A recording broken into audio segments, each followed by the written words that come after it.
Digital Variable, good morning, Luke. Is there any more news coming out of the Suicide Squad game? Nope, just that it was delayed until later this year, so it's no longer coming in March. And that's not going to be, I mean, they aren't going to be able to strip out the monetization stuff. I think they're probably delaying to polish, and then they're also going to figure out what the new marketing plan has to be.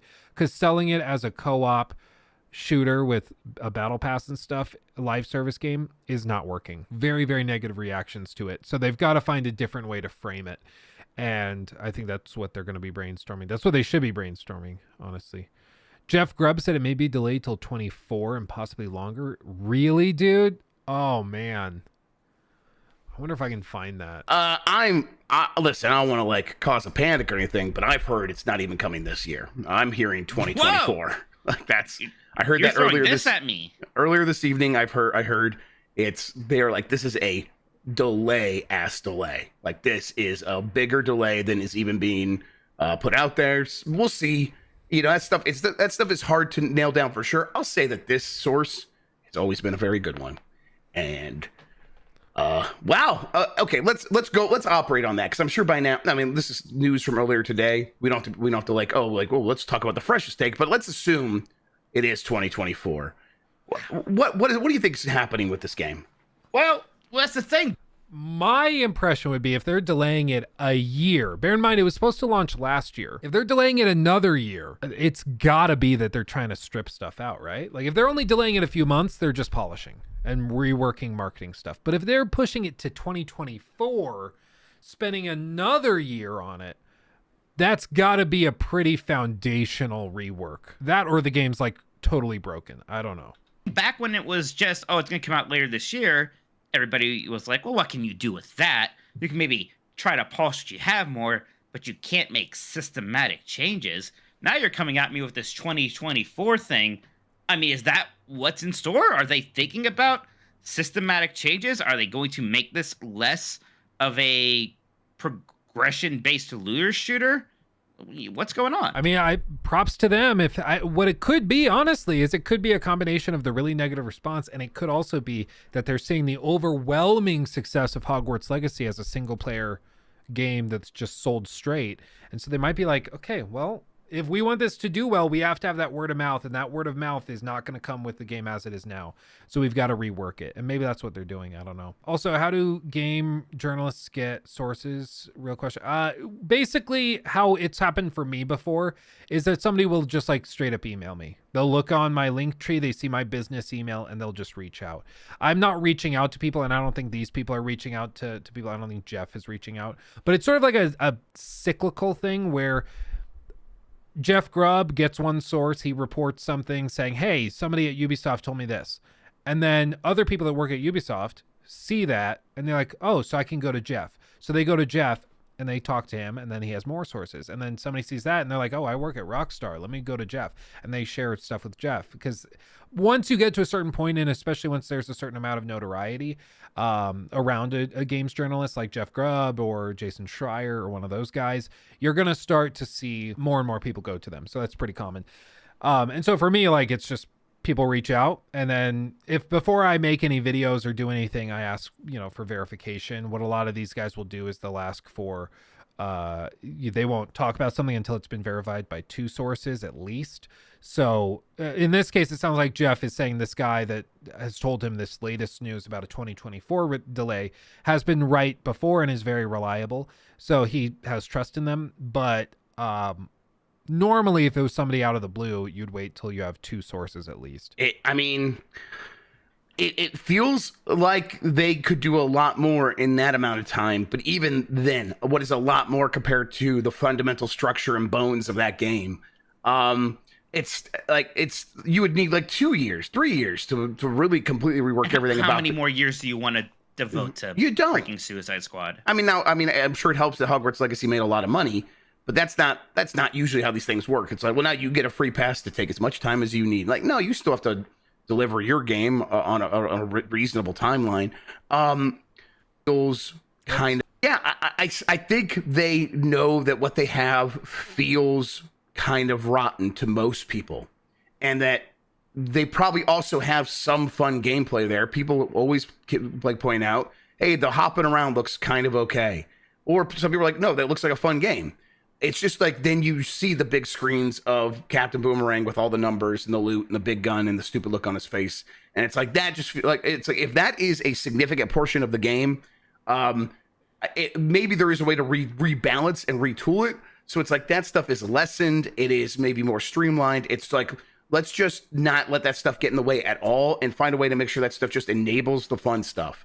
And if the game's not there right now, maybe they can get it there with a delay of almost a year. But I don't know. It also just feels like this game was a bad idea from the ground up at a certain point, and I don't know. I certainly don't know what you do, or else I'd be making more money than I do. That's yeah. Well, there is no way to fix a bad idea. Like, if it's a bad idea, it's just a bad idea. It really is as simple as that. And in this case, I think it may just be a bad idea because the game was formulated back in 2017 as a live service, always online, 4-player co-op shooter and looter shooter. And even in 2017, when this was really getting going, that was already kind of something people were getting burnt out on. So it was greenlit, and they've spent millions upon millions upon millions of dollars working on it. And now it's come out and people have seen it and they're like, this isn't what we want. We don't like this. And there's just no way to really, okay, fixed. We just cut that out. No, because the whole gameplay loop is tied to that. The whole gameplay loop is tied to going in here, getting these weapons, upgrading these, and then adding these tweaks and doing this. And like I said in my video on it, there are some people that will freaking love this game. I have friends that will freaking love this game as it is because they love the looter shooter thing. They love the grind of it. They like playing through the same missions over and over and over again to get better gear. This is a very... for some people, this is great. For a lot of other people, like Jeff said, it just doesn't sit right. It just seems gross. It doesn't... I think the word he used was rotten. Yeah, it's Caleb. It's Caleb. I love Caleb. I love Caleb to death. But, we make fun of him for his taste in some games. He likes games that a lot of other people don't tend to like. He's fine with grinding out For Honor for days on end. And I'm kind of jealous, honestly, because life would be a lot easier, and I would like playing a lot more games if I was able to just be like, oh yeah, no, it's kind of stupid, but it's fun. Rocky, you can't say, yeah, he's like me. Play Destiny, by the way. You can't just lead right into that. Let's see, Whippy. Luke, I think, honestly, in my opinion, Anthem killed the live service. Everyone kind of had enough at that point, and everything since then has just been like, oh God, another one. Yeah.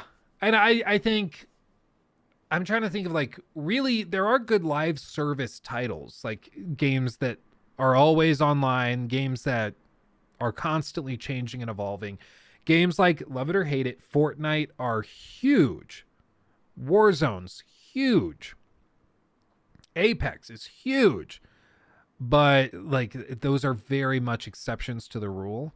And I think part of the stink that comes with live service games is that people see them and people just sort of reactively, impulsively see it as a cash grab. It just seems extra desperate. It's when a YouTuber drops merch that's super lazy and that's horribly overpriced. Yeah, we have these Jake Paul t-shirts that are $150, and if you don't get one, then I guess you're not a real fan. And they drop that for teenagers to go and spend all of their money on, and it just leaves a bad taste in your mouth. That's what live service games are. They just, no matter how good they are at their core, it's still just is stinky. Still just bad. That's kind of the thing, Jeff, is there's a part of me that's just man, what can you do? Just release it. Let the cards fall where they will, and let's move on. Whatever this does, we can't close down Rocksteady if this is, a flop or what have you. But right.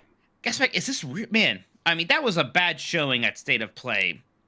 It's interesting that it's maybe such a bad showing that we're talking about delaying this game for, over 6 months. Yeah.